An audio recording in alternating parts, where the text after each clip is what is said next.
Let's move on from Jewish testimony to changes in the Jewish canon to Christian testimony of differences between the Jewish and Christian canons, apparently created by Jewish changes to their canon.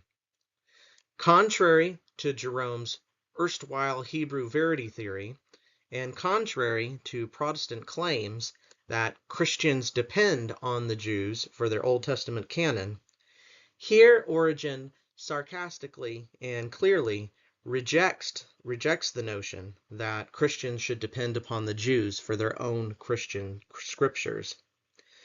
While he doesn't specifically refer to canonical issues here, the clear logical implication is that Origen did not believe Christians should rely on the Jews for their canon either, which will become very explicit, as we will see.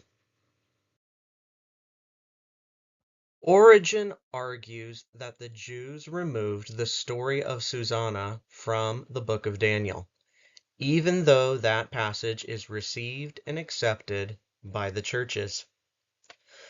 It should be noted, Justin Martyr also makes this same accusation in his dialogue with Trypho, chapter 71.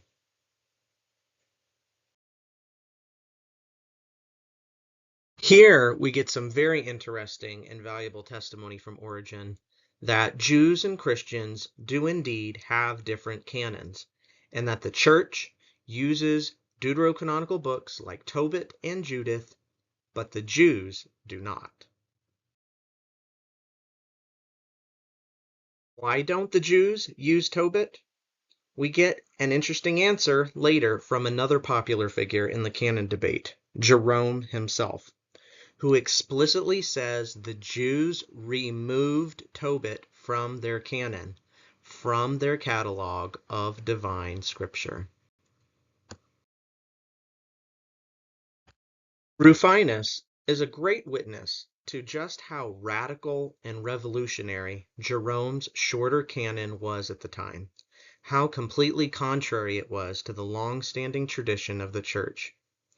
He criticizes Jerome for removing Deuterodaniel, the story of Susanna, against the tradition of the Church. Similar to Origen, Rufinus goes on to mock the notion that the Jews know better than the apostles which books are true and sacred. Clearly, Rufinus believes that Jews and Christians have different biblical canons. Read the full passage below for yourself.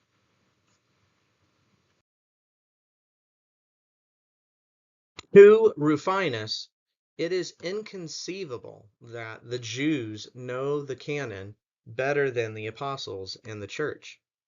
It is inconceivable to him that after nearly 400 years, the church would find out that the apostles had not delivered to them the truth of the Old Testament and would have to send an embassy to the Jews, begging and beseeching them for the true scriptures,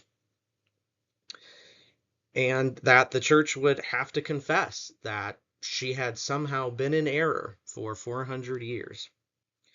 He goes on later to compare the situation of the church begging the Jews for the true canon to the bride of Christ forsaking her husband for Barabbas because the apostles had supposedly given her fake jewels instead of genuine ones.